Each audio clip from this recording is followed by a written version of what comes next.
I was watching my favorite TV show when my mother-in-law grabbed the remote and turned it off. Enjoy listening. My mother-in-law walked into my living room on a Wednesday night, picked the remote right off the armrest of my couch, and clicked the TV off mid-sentence. I was watching a cooking competition, the kind where they give people 45 minutes and a basket of weird ingredients, and somehow everyone acts like it's life or death over a piece of halibut. I love that show, watched it every Wednesday since 2019. Weslyn Ortiz knew that. She looked at me with that tight little smile she'd perfected over 63 years on this earth and said, "We don't watch this trash here, we here in my house." The house my grandmother Antella bought in 1987 on a school cafeteria manager's salary in Zanesville, Ohio. The house with no mortgage, no lien, and exactly one name on the deed, mine. My husband, Noah, sat 4 feet away in the recliner,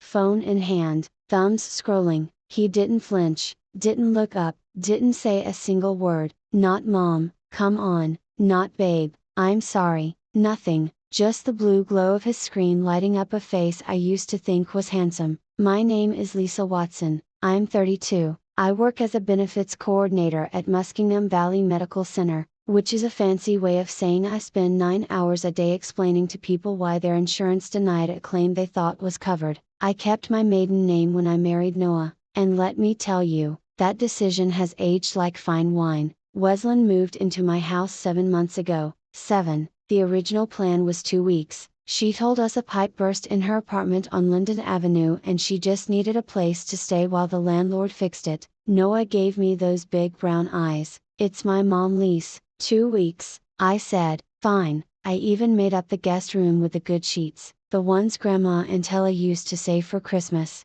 2 weeks became a month became 3, the pipes got fixed in October. I know because I called her landlord myself. He said the unit was ready. I told Weslyn. She said she wasn't feeling well enough to move back yet. Noah said, "Give her time." At first, she was helpful, I'll give her that. She cooked, she cleaned the kitchen, she organized the pantry, but helpful had an expiration date, and by month 3, Weslyn wasn't helping. She was replacing me. She rearranged the furniture my grandmother had placed, moved the couch to the wrong wall, swapped out my kitchen canisters for her own, took over the TV schedule like she was a programming executive at a major network. Except the only thing she programmed was reality shows about people yelling at each other on beaches. Then she threw away Grandma Antella's recipe box. I need you to understand what that box was. It was a wooden recipe box, hand painted, with index cards inside that my grandmother had written out in her cramped little handwriting over 40 years. Her Sunday gravy, her Easter bread, her almond cookies that tasted like childhood. Weslyn called it old junk cluttering up the pantry and tossed it in the garbage on a Tuesday morning. I came home from work, asked where it was, and she shrugged, actually shrugged like I'd asked about a paper towel roll. I cried in the bathroom that night with the faucet running so nobody could hear me. When I told Noah, he said Mom didn't know it was important. Let it go, Liz, let it go. The thing about me is I'm patient. Some people would call it too patient. My grandmother was patient, too. She stayed married to my grandfather for 41 years, even when he spent half of those years being difficult. She used to tell me, "Lisa, patience isn't weakness, it's the long game." I always remembered that, even when Weslyn started telling our next door neighbor, Judy Aleska, that I was keeping her locked up in the house like some kind of prisoner, even when Judy started looking at me funny when I took the trash out, even when I found out what Noah and his mother were really planning behind my back. But I'll get to that. That Wednesday night, after Weslyn grabbed my remote and my husband said nothing, I stood up, didn't yell, didn't cry,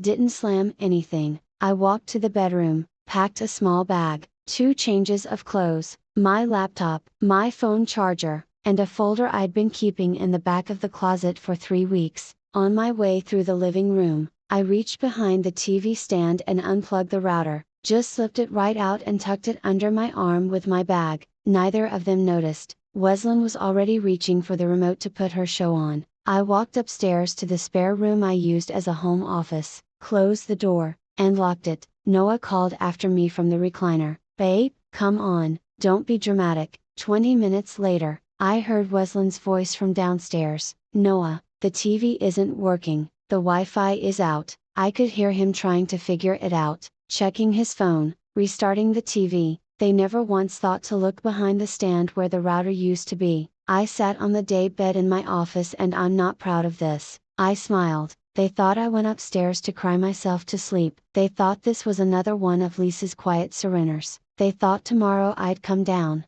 make coffee, apologize for overreacting, and life would go back to normal. They were wrong because I wasn't going to sleep tonight. Tonight I had work to do. Before we continue, please hit that subscribe button and tell me in the comments where you're watching from and what time it is there. Thank you so much for your support. Now, you might be wondering why I had a folder hidden in my closet, why I was so calm walking up those stairs, why I wasn't screaming or throwing things or calling my best friend to vent for 3 hours. The truth is, the remote incident wasn't the beginning of the end. That happened exactly 21 days earlier on a Tuesday afternoon when I found out my husband and his mother were trying to steal my house. But let me back up because I want you to understand why I stayed as long as I did. I didn't stay with Noah because I was weak, I stayed because I loved him, or at least I loved the version of him I married 4 years ago. The guy who drove 40 minutes to bring me soup when I had the flu before we were even officially dating.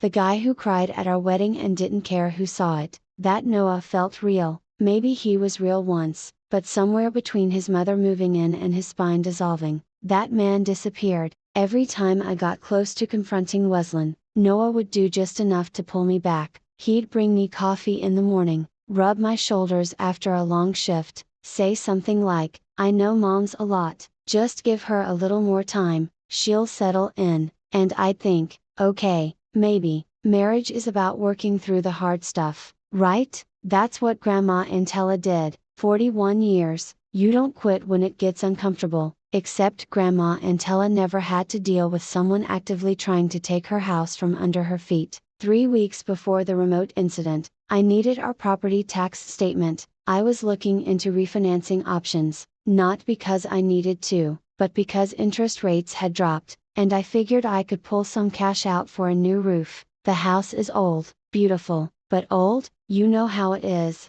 Everything needs something, and the something always costs more than you expect. I think my bathroom faucet has been dripping since the Obama administration, but that's a problem for another day. I went to pull the tax document from the home office computer. Noah and I had always shared passwords, or at least I thought we did. His main email password had been changed. I didn't panic. I tried his backup email, the old Gmail he used for junk subscriptions and fantasy football. Same old password, Ortiz Noah 35. The man hid a secret credit card but couldn't be bothered to update his backup password. If that doesn't tell you everything about Noah, nothing will. I found a folder labeled house stuff, 2 words, no attempt to hide it. He was that sure I'd never look. Inside was an email chain between Noah and Weslin, 14 messages over 6 weeks, the subject line re-adding name to deed. I remember my hands going cold, not shaking cold like all the blood in my body decided to leave my fingers at the same time. Weslin's email laid it out plain.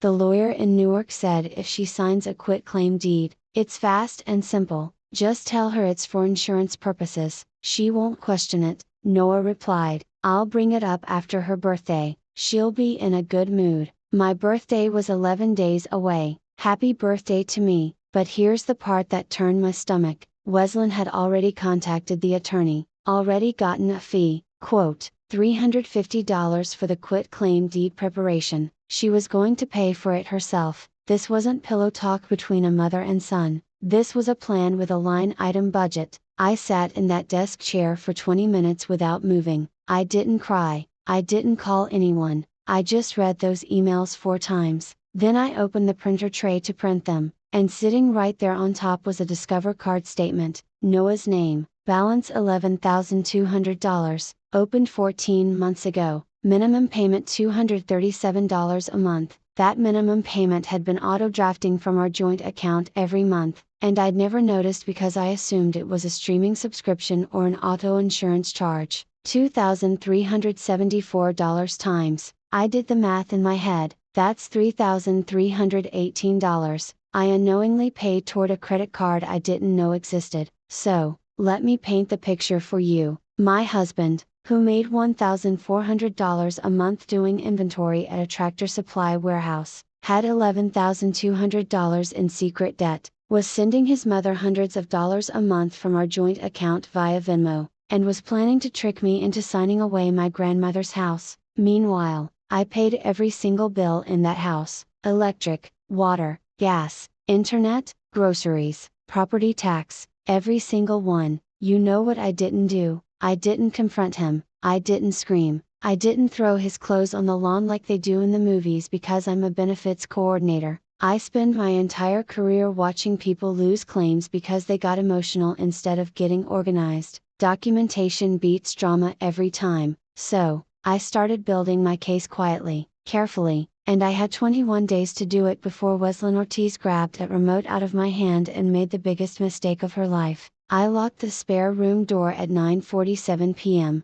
The house below me was silent. Noah and Weslyn had given up on the Wi-Fi and apparently gone to bed. I could hear the floorboards creak in the guest room where Weslyn slept. I could hear Noah's phone alarm charging tone through the vent. They had no idea what was coming. Honestly, it almost felt unfair. Almost. I didn't need to panic. I didn't need to rush because tonight wasn't the beginning of my plan. It was the end. Everything important had been done over the past 3 weeks, quietly, one piece at a time, like building a puzzle while the people in the next room didn't even know there was a box. Let me tell you what I'd done since finding those emails. Day 1 after the discovery, I called a divorce attorney, not just any attorney, Adele de la Cruz, Family Law, Cambridge, Ohio. I found her because she'd handled a case for a woman at my office whose husband tried something similar with property. I sat in Adele's office on a Thursday afternoon during my lunch break and laid out everything: the emails,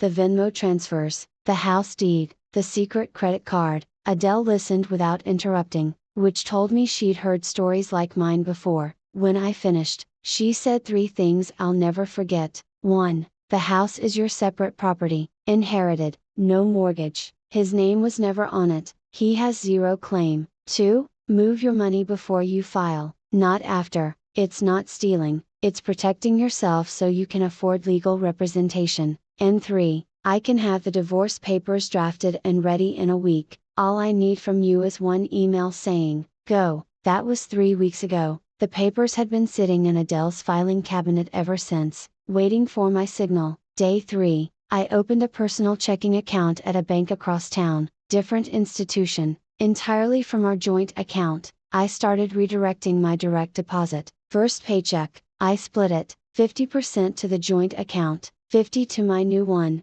Noah didn't notice. Noah never checked the account. He just swiped the debit card and assumed money appeared in there the way water comes out of a faucet, magically, endlessly, without anyone having to pay for it. By the second paycheck, I moved it to 75% into my personal account. The joint account balance dipped, but Noah's own $1,400 was still hitting it, and he only spent about $200 to $400 at a time, between gas, drive-through burgers, and those Venmo payments to his mother. Oh, right, I didn't mention I figured out the Venmo situation before I even found the emails. My bank flagged unusual activity on the joint account, a fraud alert for multiple small transfers to the same Venmo user. I called the bank thinking someone had hacked us. The rep read me the recipient's username, BevLovesGlenn63. I asked her to repeat it.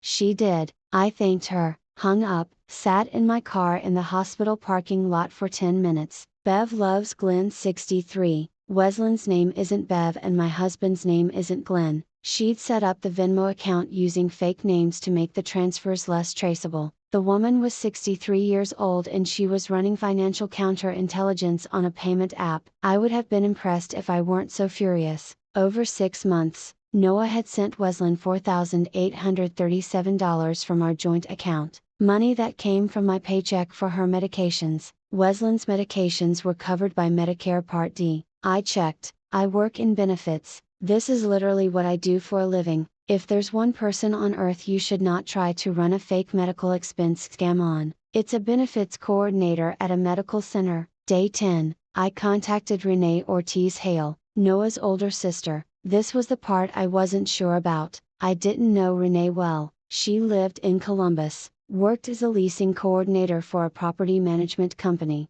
and hadn't spoken to Noah in about 5 months. She and Wesleyan had what you might call a strained relationship. Renee was always the umph, Noah was the golden child. I'd seen it at family dinners. Wesleyan fussed over Noah and barely acknowledged Renee was in the room. I sent Renee a message. Simple, no drama. This is Lisa. I need to ask you one question and I need an honest answer. Has your mother ever tried to get her name added to someone else's property? Renee didn't reply for a full day, 24 hours of silence. I thought I'd made a mistake. Then my phone rang on a Sunday night. Renee's voice was flat. Careful, why are you asking me this? I told her about the deed emails, sent her the screenshots. Another long pause. Then she said something that made every hair on my arm stand up. She did the exact same thing to Aunt Donna's lake house 8 years ago, but nobody believed me because I didn't have proof. She took a breath. Send me everything.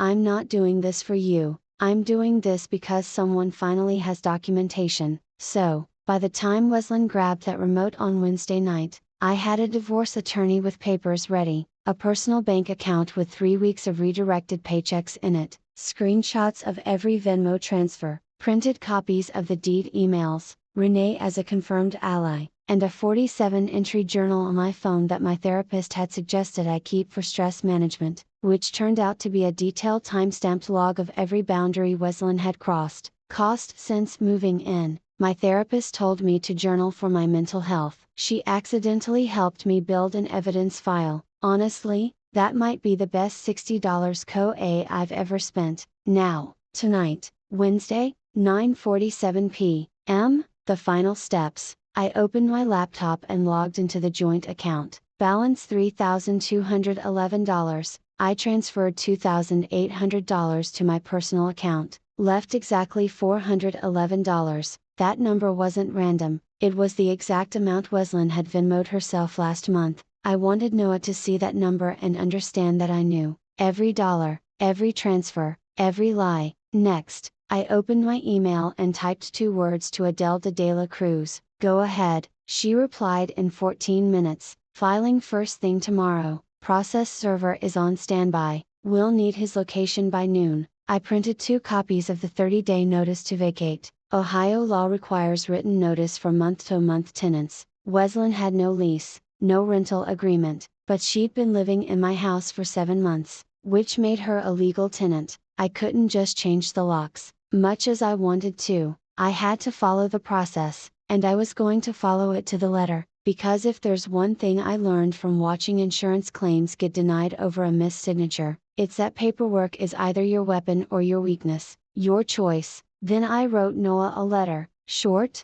no emotion, no accusations, just facts. I found the emails about the deed, I found the Venmo transfers, I found the Discover card. My attorney will contact you tomorrow. Please don't make this harder than it needs to be. I paper clipped the printed email chain to the letter, the one where his mother wrote, just tell her it's for insurance purposes. I circled that line in red marker. At 11:30 p.m., I walked barefoot down the hallway, slid the eviction notice under Wesleyan's guest room door, slid the letter and email printouts under the master bedroom door. Then I walked back to the spare room, locked the door, and set my alarm for 5:30 a.m. I didn't sleep. Not for 1 minute. I made myself a cup of coffee from the little single-serve machine I'd bought 2 weeks ago, told Noah it was for the office, it was for tonight. I sat in the dark in my grandmother's house in the room where Grandma Antella used to do her crossword puzzles on Sunday mornings, and I drank my coffee and I waited. I wanted to be showered, dressed,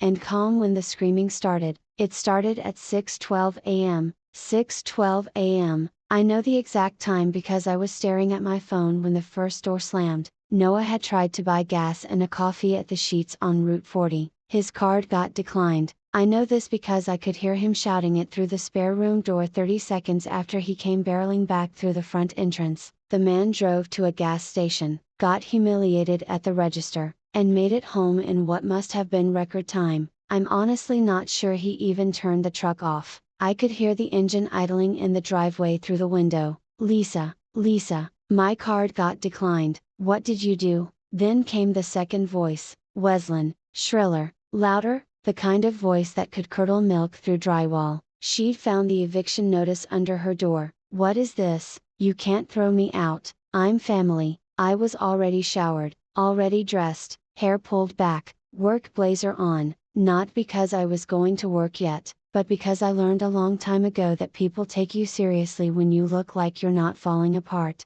I had my coffee in one hand and my phone in the other. I could hear them both in the hallway, Noah pounding on the door, Weslin right behind him waving the paper like it was a parking ticket she intended to contest. I didn't open the door, that was the part they didn't expect. Every other time there had been a conflict in this house, I'd come out, I'd sit down, I'd explain myself, I'd listen to Noah tell me I was overreacting, I'd watch Weslin cry or pout or play the victim until I felt guilty enough to apologize for something I didn't do. That was the cycle, that was what they were counting on. Not today. I spoke through the door, clear and calm.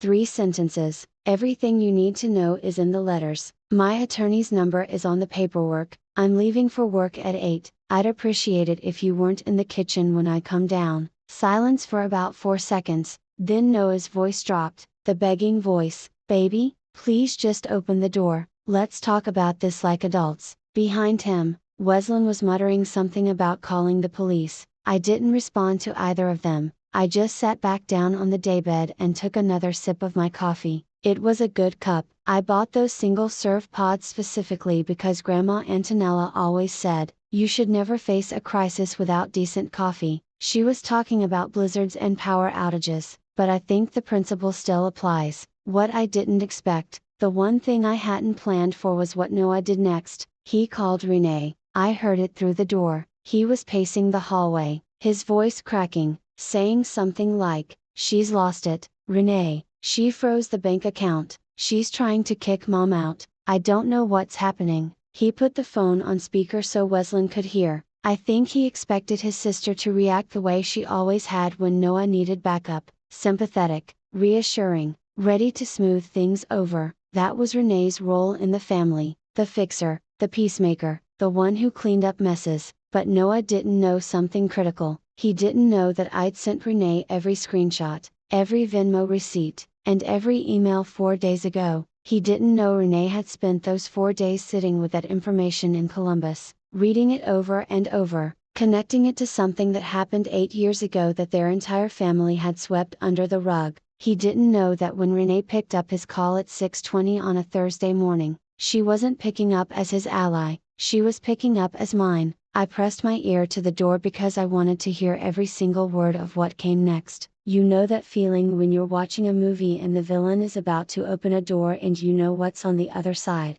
but they don't. That tightness in your chest where you're half horrified and half thrilled. That's exactly what I felt standing in that room, barefoot on the carpet, holding my coffee, listening to my husband hand a live grenade to the one person who knew exactly where to throw it. Noah put Renee on speaker so his mother could hear. That was the worst decision he made all morning, and by 6:12, he'd already made several. Renee didn't yell. That's what made it devastating. If she'd screamed, Weslin would have screamed back and it would have turned into the kind of family shouting match where everyone says terrible things and nothing gets resolved. But Renee spoke in this low, flat, steady voice, the voice of someone who'd been rehearsing this conversation in her head for 8 years. "Noah," she said, "I know about the deed emails, I know about the Venmo transfers, I know about all of it." The hallway went quiet. I could hear Noah breathing through the door. "Lisa sent me everything 4 days ago," Renee continued, "and I need to tell you something.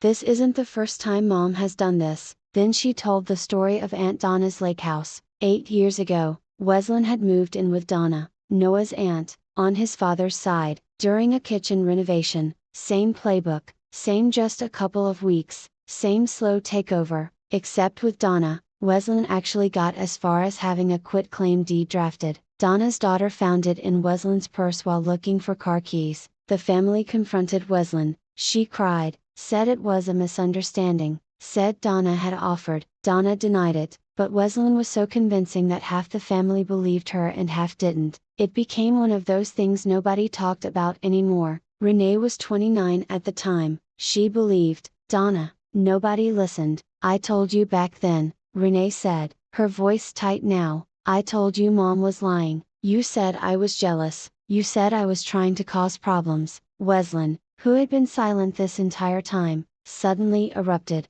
not with an apology, not with an explanation, with rage. You ungrateful, after everything I've done for you, you're going to side with her. She's not even family, she's nobody. And there it was, 7 months of the sweet old lady act, the cooking, the cleaning, the charm offensive on the neighbors, gone in one sentence. Weslin wasn't sorry, she wasn't embarrassed, she was furious she got caught. If you ever want to know someone's true character, watch what they do when the mask falls off. Some people cry, some people apologize. Weslin attacked, Renee didn't engage, she just said, Noah, there's one more thing you should know. Mom's apartment lease didn't end because of a pipe burst. I called her old landlord 2 days ago. Her lease was non-renewed because she had 3 noise complaints and was caught going through another tenant's mailbox. The pipes were fixed within a week. She was already out. The silence after that was different, heavier. I pressed my hand flat against the door and I could almost feel the weight of it on the other side. Noah had built his entire understanding of the last 7 months on one foundation. Mom needed help. Mom had nowhere to go. Mom was a victim of a bad landlord and bad plumbing. That foundation had just crumbled. When he finally spoke, his voice was small. Mom, is that true? Weslin's answer was to deflect. That landlord had it out for me from day one. I was going through that woman's mail because she was getting my packages delivered to her box. This is ridiculous. I'm not going to stand here and be interrogated by my own children. But she wasn't going anywhere because she had nowhere to go, and everyone on that speakerphone call knew it. Noah tried one more angle. Lisa can't just kick us out. I've lived here 4 years. I have rights to this house. Renee still calm. It's her separate property. Noah, inherited, no mortgage. Your name was never on it. You never paid a dime toward it. I'm not a lawyer, but even I know you have no claim. I could have told him that myself. Adele de la Cruz had explained it to me in detail during our first meeting. In Ohio, inherited property remains separate as long as it's never been commingled, meaning I never added his name, never refinanced jointly, never used marital funds for the mortgage because there was no mortgage. The house was mine before the marriage and it was mine now. Noah had spousal occupancy rights that would terminate when the divorce was finalized. Weslin had nothing.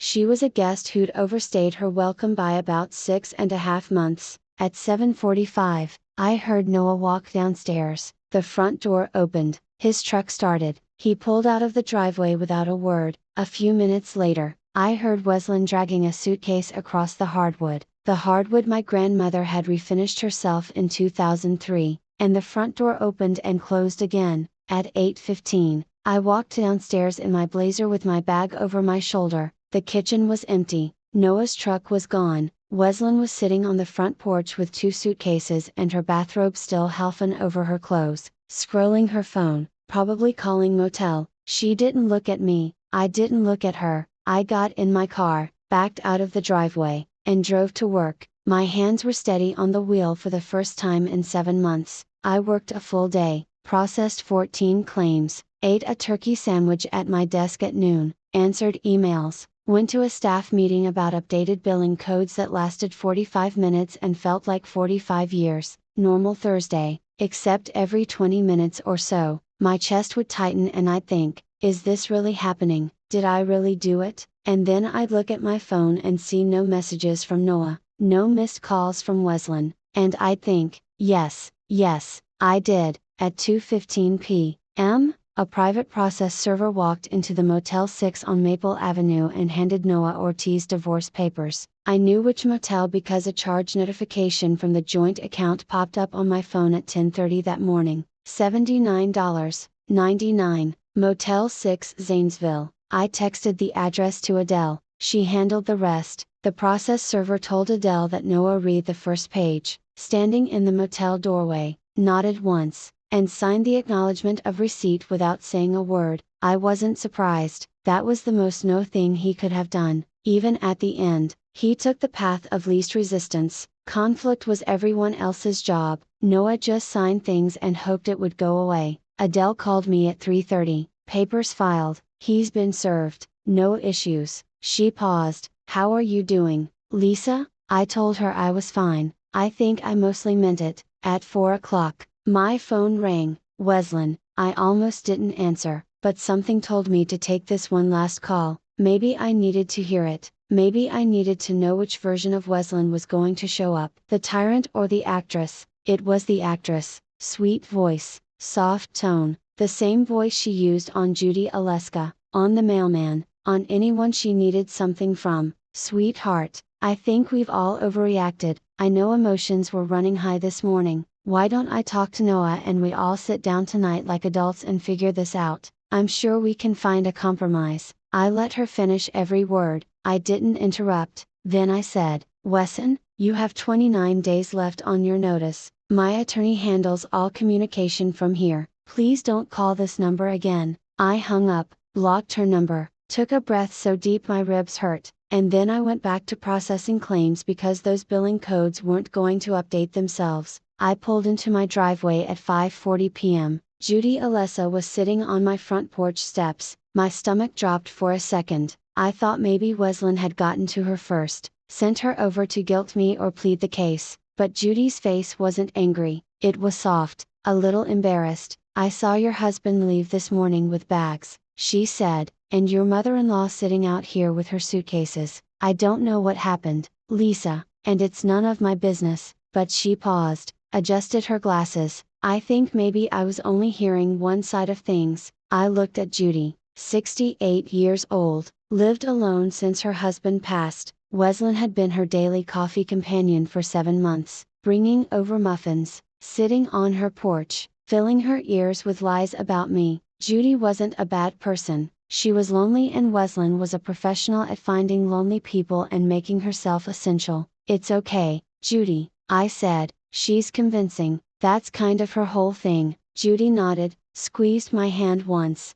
walked back across the lawn. That was enough. I didn't need a grand apology, I just needed someone to see me clearly for the first time in 7 months. I went inside my house, my grandmother's house, the house Antella bought in 1987 with 30 years of cafeteria wages and a stubbornness that could outlast weather. I took down Weslin's lace curtains in the living room, the ones she'd hung over Grandma Antella's blinds because they were more elegant, folded them, put them in a bag by the front door. She could pick them up within her 29 days, or I'd donate them. Either way, they were done hanging in my windows. I put Grandma Antella's photo back on the mantle where it belonged, opened the windows, let the evening air in. The house smelled like itself again, old wood and lemon cleaner and something I couldn't name except to call it mine. Then I sat on my couch, picked up the remote, the same remote Weslin had grabbed out of my hand 22 hours ago, turned on my cooking competition show.